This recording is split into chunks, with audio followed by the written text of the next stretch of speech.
মরিচটা ব্যালেন্স করা হয়ে গেছে। দেখেন কত সুন্দর হাতের বানানো জিনিস, একদম পিওর। দেখেন একদম বাটা মশলা হয়ে গেছে। তো আমি এগুলা ফ্রিজে রেখে দিব। হাতে বানানো বাটা মরিচ, আর এই বাটা মরিচের স্বাদ আপনারা কীভাবে পাবেন আর আমি এটা কীভাবে বানালাম বাটা মরিচ আপনাদের সাথে শেয়ার করতেছি। আপনারা আমার ভিডিওটা না টেনে চলুন দেখি কী করে এই বাটা মরিচ বাটলাম, কী করে সেটা আপনাদের সাথে শেয়ার করব। চলুন দেখি। গৃহস্থের একদম টাটকা কাঁচামরিচ আর লাল পাকা।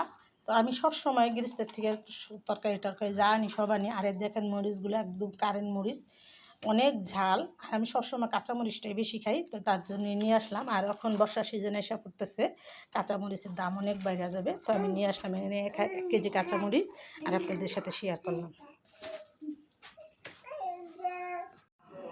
আগুনের মতো লাল কাঁচামরিচ, আর এটা দিয়ে আমি ধুয়ে বেটে নিব।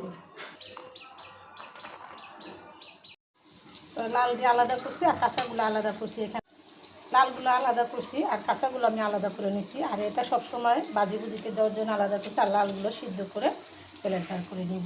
তো সম্পূর্ণটা আপনারা আমার ভিডিও না টেনে দেখতে থাকুন কী করে আমি এই কাঁচামরিচ আর লাল মরিচের করি। প্রসিজিং করে রেখে দিব ফ্রিজে। এই যে এইটা আইসা পড়ছে, এখন মানুষে ভালো মন্দ রান্না করবে, তখন কাঁচামরিচের দামও বেশি থাকবে বর্ষাকাল। তো আমি না টেনে দেখতে থাকুন। বাজারে গেলে আমি সবসময় ভালো জিনিসটাই আনার চেষ্টা করি আমার পরিবারের জন্য। আমি সবসময় নিজের হাতে মরিচটা না পরিষ্কার করে ধুয়ে কেটে বেছে আমি পরিষ্কার করে নিই। আর এটা আমি আপনাদের সাথে শেয়ার করি। আপনারা যারা স্বাস্থ্য সচেতন তারা এরকম করে মরিচগুলো এখন সস্তা আইনা বাইকটা নেবেন। আমি মরিচটা ভালো করে ধুয়ে নিচ্ছি। এটা আমি এখন একটু সিদ্ধ করে নিব। আর সিদ্ধ করে ব্লেন্ডার করে সারা বছর থাকলেও মরিচের গুণ আর মান কোনোটাই নষ্ট হবে না। মরিচটা আমি 10 মিনিট সিদ্ধ করে নিব। মরিচগুলো আমি সিদ্ধ করে ঠান্ডা করে নিচ্ছি। আমি এটা ব্লেন্ডার করে নিব। তো আমি সব সময় আমি যা করি আপনাদের সাথে শেয়ার করি। আমি কথা হইলো ওই যে বাজার থেকে যে মরিচটা খাইবেন এটার মধ্যে দুনিয়ার ভেজাল থাকে। তখন কিন্তু মোবাইলের যুগ, মোবাইলে অনেক কিছু দেখতে পারি। তো দেখে দেখে অনেক কিছু শিখছি। আল্লাহর রহমতে আপনাদেরও এটা দেখাই যে আপনারাও এমন স্বাস্থ্য সচেতন খাবার খাবেন। মরিচগুলো আমি এখন দিলাম বক্সের ভিতরে। এটা আমি 6 মাস রাইখে খাইতে পারবো, কোনো সমস্যা নেই। আমি বাজার থেকে আর ফাঁকি মশলাটা আমার কিনা লাগলো না। তো আপনারা যারা মরিচ এরকম করে ব্লেন্ডার করে খেতে চান, আপনারা এখন মরিচের সিজন এখন একটু বেশি বেশি করে এনে রেখে চলে আসে কুরবানি।